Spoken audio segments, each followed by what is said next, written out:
Agora eu quero seguir falando de eleições porque hoje tem o primeiro debate. Eu digo o primeiro debate em que os dois candidatos participam, porque a gente teve um debate da Rádio CBN, por exemplo, em que o candidato Ricardo Nunes não compareceu. Agora tem o debate tradicional da Band do segundo turno, em que os dois candidatos estão confirmados. E o Misael Mainetti vai falar um pouquinho agora sobre as expectativas e estratégias de ambos. E aí, Misael, o que deve rolar? Bem-vindo.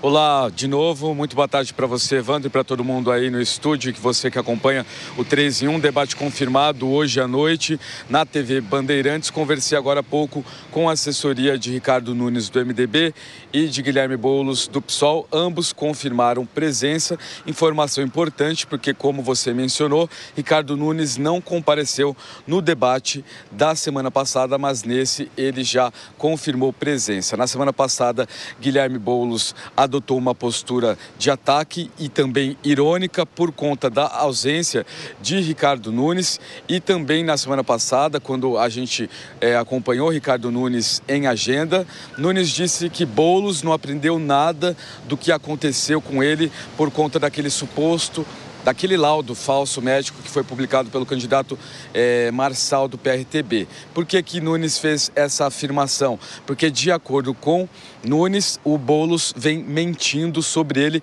Inclusive, ele já fez aí 4 registros no Tribunal Superior Eleitoral para que Boulos se retrate sobre algumas acusações. Então, promete ser um debate de ataque por parte de Boulos em relação a Nunes. Agora a gente vai ver como é que o Nunes vai reagir neste caso, né? Se ele vai contra-atacar, de que tipo que ele vai reagir, ou se ele vai adotar uma postura mais amena. A aposta, né, é que ele deve sim contra-atacar todo tipo de informação aí, né, de Boulos contra ele. Na semana passada também o candidato Ricardo Nunes, né, candidato à reeleição aqui em São Paulo, disse que não participaria de 13 debates em 15 dias. Ele já havia confirmado a presença na TV Bandeirantes e aí agora a gente tem a certeza que ele vai, mas ele disse que não vai participar de todos e pediu que a imprensa se reúna em espécies de pools, que seriam aí, né, quando a imprensa se reúne para fazer um debate conjunto, que aí sim ele conseguiria participar. Portanto, hoje à noite a gente tem esse primeiro debate entre os dois. No segundo turno vai ser a primeira vez que eles realmente se enfrentam, né, entre aspas, e falam sobre as propostas para a Prefeitura de São Paulo, eleições segundo turno chegando aí. Evandro. Mainetti, muito obrigado pelas informações. O seu Fábio Piperno, como é que você avalia a estrutura de ambos agora para esse segundo turno? Provavelmente Ricardo Nunes deva falar mais sobre aquilo que ele fez, sobre as questões que estão em andamento, os projetos que já começaram, as propostas que vieram do governo anterior e que ele conseguiu executar, além das propostas que tem para esse mandato que seria de fato dele, já que ele acabou herdando o mandato que veio de Bruno Covas como vice e depois assumindo como prefeito. Já Guilherme Boulos vai falar sobre a questão da mudança. Boa parte da população de São Paulo diz que gostaria da mudança. A mudança está representada em mim, Guilherme Boulos. Eles devem bater mais nessa parte. Como é que você avalia ambas as estratégias? Porque o candidato Ricardo Nunes está bem confortável, segundo as últimas pesquisas. Essa tua última frase resume tudo. Ele está numa situação muito tranquila, ele pode ter uma atitude um pouco mais passiva, um pouco mais cautelosa. O Boulos não, o Boulos necessariamente vai ter que ser mais agressivo. O Boulos até fiz uma conta aqui outro dia, vai precisar ganhar 1%, vai ter que tirar 1% ao dia até a data da eleição. E à medida que o tempo passa e essa margem não cai, esse número ainda aumenta. Eu acho, Evandro, que se dependesse só da atitude dos dois, a eleição já estaria definida. Mas só tem um fator que eu acho que ainda pode causar, digamos, algum abalo nesse extremo favoritismo do prefeito.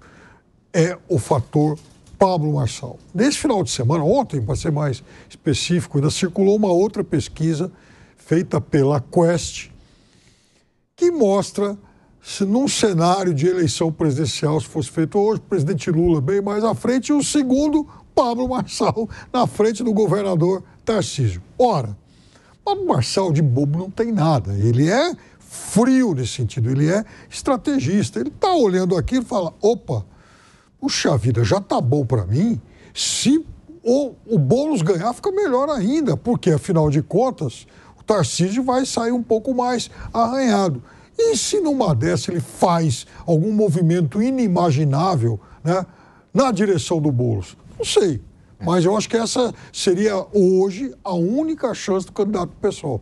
Mas aí seria uma incoerência muito grande. Né? Eu acho que seria muito, mas muito improvável, porque iria contra, né, o Pablo Marçal, né? Então, o próprio eleitor do Pablo Marçal, que é o eleitor que veio do Bolsonaro, jamais admitiria algo nesse sentido. Então, para ele, seria implodir qualquer pretensão política no futuro. Não, um apoio a Guilherme Boulos. Não, mas ele não tem que apoiar o Boulos. Não. Ele tem que criticar o outro. Já pensou? Não, mas isso ele pode criticar. Mas aí, para isso ser revertido em resultado, essa pessoa teria de votar no Boulos. Você consegue imaginar um eleitor de Jair Bolsonaro votando no Guilherme Boulos? Não, de jeito nenhum. Mas em compensação... Mas, Piperno, eu pego aqui como exemplo a mesma coisa que o Bolsonaro pediu voto para o Ricardo Nunes, certo? O eleitor falou, Bolsonaro, eu gosto muito de você, mas uma boa parte. Eu vou votar no Marçal, certo? Da mesma maneira, se o Pablo Marçal fizer ali algumas críticas mais contundentes a Ricardo Nunes, este eleitor do Bolsonaro fala, Pablo Marçal, eu gosto muito de você, se você for lá para 2026, estou contigo, mas me desculpe, eu não vou votar no Boulos, eu vou votar no Ricardo Nunes pelo voto da rejeição. Então, eu não vejo que o eleitor é tão influenciável assim de seguir à risca o que o político está determinando. Vote em fulano, vote em ciclano. Não vejo dessa maneira, pelo menos nesta eleição. O que conta a favor do Ricardo Nunes é a rejeição. Rapidinho, só que em relação ao que o Piperno falou, de 2026, eu sempre enxerguei o fenômeno Pablo Marçal aqui na prefeitura como um trampolim para a eleição de 2026. Porque ele entendeu o xadrez político, ele entendeu o vácuo deixado pelo Bolsonaro, dado que ele está inelegível, e falou, opa, eu quero preencher esse vácuo. Inclusive, se ele tivesse ido ao segundo turno e eventualmente ganhado as eleições, eu acredito que dificilmente ele ficaria até o final do mandato e usaria a prefeitura como um trampolim para a eleição presidencial. Mas isso a gente nunca vai saber, mas é uma hipótese. Claro, e o que a gente precisa entender também é se essa inelegibilidade não pode afetá-lo também. Né? Exatamente, porque, perfeito. Diante daquele laudo falso que foi publicado nas redes sociais dele, aquilo ainda pode gerar muitos desdobramentos que a gente precisa acompanhar. Então, cautela nesse momento, né? Não dá para a gente ainda prever nada, justamente porque nem sabemos se o caminho estaria pavimentado diante de decisões que ainda possam afetar uma possibilidade de candidatura. Fala, seu Zé Maria Trindade. Pois eu acho o debate muito importante. Acho o debate fantástico, porque ele não fala só de conteúdo, é postura do candidato, como ele fica ali sem os assessores, né? E isso é muito importante. Eu sempre gosto de relembrar lá os debates norte-americanos que fizeram história e continuam fazendo. Mas eu concordo com o Ricardo Nunes que há realmente um exagero nesses debates, né? É preciso unificar. Eu acho mais prudente, muito mais aceitável fazer como faz aqui a Jovem Pan. Através de uma sabatina, se discute muito mais temas, né? Se discute com mais profundidade e é muito melhor. Veja bem que a eleição mudou, o processo eleitoral mudou, está diferente. A nova tecnologia de comunicação, o novo tipo de comunicação e mesmo as expectativas, o que as pessoas querem para determinado, de cada um dos candidatos e como ele comunica. É interessante porque nessa transmissão do que quer o candidato ao eleitor, isso é uma onda, isto é um convencimento. Então, quando um candidato derrotado apoia outro no segundo turno e não convence, ou seja, não está na linha do que ele pregou, isso não vale nada, não vale muito, porque o eleitor não segue diretamente aquele candidato, mas segue aquele princípio.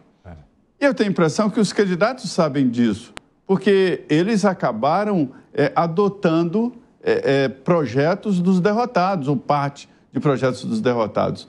Isso aí é para atrair exatamente eleitores na onda e não do apoio formal do candidato derrotado. Arremate, Segrelito. Pelo que a gente viu em algumas pesquisas, 5,4% dos eleitores de Marçal poderiam aceitar uma indicação para votar no Boulos. A grande vantagem que tem o Nunes é que ele está mais ao centro. Se for um Nunes que não passou para o segundo turno, aí ficaria mais fácil alguns dos eleitores de Nunes votar no Boulos. Mas o eleitor do Marçal é muito mais à direita que o eleitor do Nunes. Dificilmente alguém da direita votaria no Boulos, inclusive, pior ainda, por uma recomendação de alguém que perdeu, pelo motivo que for, não entro no mérito. Então, me parece muito difícil. A conta que foi feita era que para Boulos ter um pouco de competitividade nos eleitores do Marçal, ele precisaria 600 mil desse 1.700.000 eleitores que deveriam migrar para o Boulos. É muita gente de direita indo para a esquerda radical. Não me parece possível.